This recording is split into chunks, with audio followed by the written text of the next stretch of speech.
पहली फ़ोटो ये है एंड मतलब कुछ भी शब्द बोलने मेरे लिए इसके लिए काफ़ी नहीं है, क्योंकि I don't know, this was a very, तो हो ये सामना ट्रॉफी के साथ कभी किसी तरह, तो हो ये सामना, इस तरीके से मैंने इसको हक किया हुआ है, देखो बस इसीलिए कि कभी ये सामना हो जाएगा, होगा I am sure. And amazing, I think one of the best feelings ever in my life. And it's like a dream come true, because इतनी दुनिया में लोग यू नो इट्स उनकी ड्रीम है भाई सलमान भाई से मिलना, and for me to be standing next to him, और उनकी टी शर्ट पहन के उन्होंने मुझे जो अपनी टी शर्ट दी थी, it's a big big big thing for me. और मैं ज़िंदगी में कभी भूल नहीं सकता ये चीज़ें. लाइफ में कभी कुछ भी हो जाए, चाहे मेरी मेमोरी भी होता है ना कि दिमाग क्या नाम है ख़राब हो गया, मेमोरी चली गई कभी, तब भी मेरे दिमाग में ये चीज़ें रहेंगी हमेशा यार. कभी कभी लगता है कि यार मैं क्या ये रियल लाइफ है, इज़ दिस रियल वर्ल्ड और am I just dreaming. And so या मतलब क्या बोलूँ, मैं ज़्यादा एक्सप्रेस करने पे आऊँगा तो फिर मेरी हालत थोड़ी ख़राब हो जाएगी. जय और मैं लड़ रहे हैं.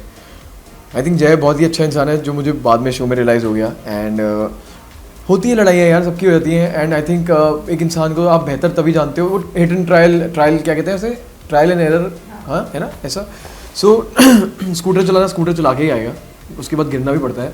तो ये दोस्ती भी ऐसी कभी कभार होती है, शायद गिर पड़ के लड़ झगड़ के दोस्तियाँ हो जाती हैं. सो या झगड़े भी होते हैं. ये झगड़ा था हमारा एक, बट हाँ ठीक है. सो दिस वन ओके, ये भी बहुत भाई ये मोमेंट भी बहुत क्रेजी था, क्योंकि उस समय मैं इतना फ्रस्ट्रेटेड था उस टास्क में कि बस मैं ये सोच रहा था कि भाई, और मेरी चोट भी लग गई थी ऊपर से, तो मैं बस ये सोच रहा था कि यार हो क्या रहा है यार, हो क्या रहा है. और मैं जीतने के बाद भी मुझे लग रहा था कि यार मैं इतना आई वाज लाइक, जैसे इस गाने में मैंने कई बार अपने म्यूजिक वीडियोज़ में, जैसे सपोज ये सामना भी है, तो आप कभी कभार जोन आउट होते हो, तो आप क्या करते हो कि आप उन चीज़ों को सोचते हो जब जो चीज़ों ने आपको ज़िंदगी में दर्द दिया है, उस चीज़ को महसूस करवाया. तो इस गाने के टाइम पे भी मैंने कई बार बिग बॉस के बारे में सोचा, and to bring that out in me, that emotion. तो ये सब चीज़ें, ये वही एक्सपीरियंसेस हैं जिनकी वजह से वो इमोशन आ पाई, यू नो. एंड अभी भी मैं अगर कोई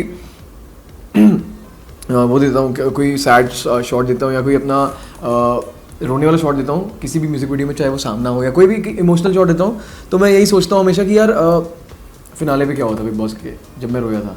और मेरे को वो चीज़ हमेशा रुला देती है, हमेशा. एक चीज़ यही बोलूँगा कि यार देखो, जिन्होंने समझना है, जिन्होंने प्यार देना है ना, वो देंगे.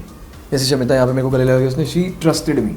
तो जो लोग प्यार करने वाले वो प्यार करेंगे, जो नहीं समझने वाले वो कभी नहीं समझेंगे यार. It's okay. तो ऑब्वियसली बुरा लगता है कभी कभार कि मिसअंडरस्टूड रहा हूँ मैं, बट ठीक है, कोई नहीं. It's all a part of my journey. I think ज़िंदगी में सब कुछ अगर ऐसे ही हाथों में आ जाएगा तो फिर उस चीज़ की कदर क्या होगी.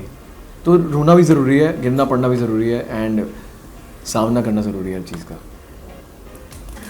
अच्छा ये या सो या शुरू में शमिता और मेरी बहुत झगड़े हुए हैं, इवेंचुअली आते आते हमारी बहुत अच्छी दोस्ती हो गई, एंड अभी भी बहुत अच्छी दोस्ती है. And I think it's a great friendship, and we become really good friends. And ये उसी का एक क्यूट मोमेंट है. एंड ये वो भी दिल से बच्ची है पूरी, सो मुझसे ज़्यादा छोटी बच्ची इनफैक्ट वो तो यार. सो इट्स, हमने बहुत मस्ती करी अंदर. ये भी भाई, ये तो क्या बोलूँ, मतलब मैं इससे पहले पूरे टाइम मैं रो ही रहा था, सेट पे भी कट होने के बाद भी रो रहा था. मैं शूट खत्म होने, बिग बॉस खत्म होने के बाद 2-3 हफ्ते तक रो ही रहा था. किसी से भी बात कर रहा था मैं रो रहा था, मुझे रोना आता था, क्योंकि एक वो जोन बन गया था दिमाग का. बट खैर क्या बोलूँ, एक माँ हमेशा अपने बच्चे को संभालती है यार कि ठीक है, सब ठीक है, डोंट वरी, सब ठीक है. तो वही जोन था कि बेटा तू जीत गया हमारे लिए.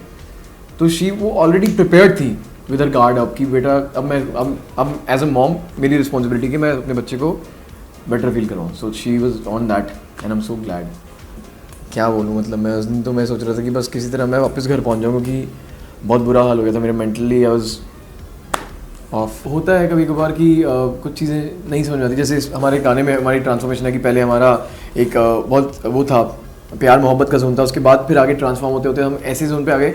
अभी ये it's not like a normal breakup की story, you know. It's like a mature thing कि भैया ब्रेकअप हो गया, लेकिन तेरे मेरे बीच में कोई ऐसे गिले शिकवे नहीं है जो कि ख़त्म नहीं हो सकते. तो ठीक है, let's move on maturely. And इस स्टोरी में भी यही है, मैंने शो में भी यही किया. उस दिन के बारे में अगर मैं बोलूँ तो उस दिन तो मेरी बहुत बुरी हालत थी, लेकिन उसके बाद इवेंचुअली मैंने मैच्योरली अपने दिमाग में सोचा कि भाई कुछ नहीं होता, ऐसी कोई इतनी बड़ी कोई गलती नहीं होती, इतना बड़ा कोई शिकवा किसी का नहीं होता तुमसे कि जो कि मुक नहीं सकता, जो कि ख़त्म नहीं हो सकता. तो ज़िंदगी में आगे बढ़ना ज़रूरी है.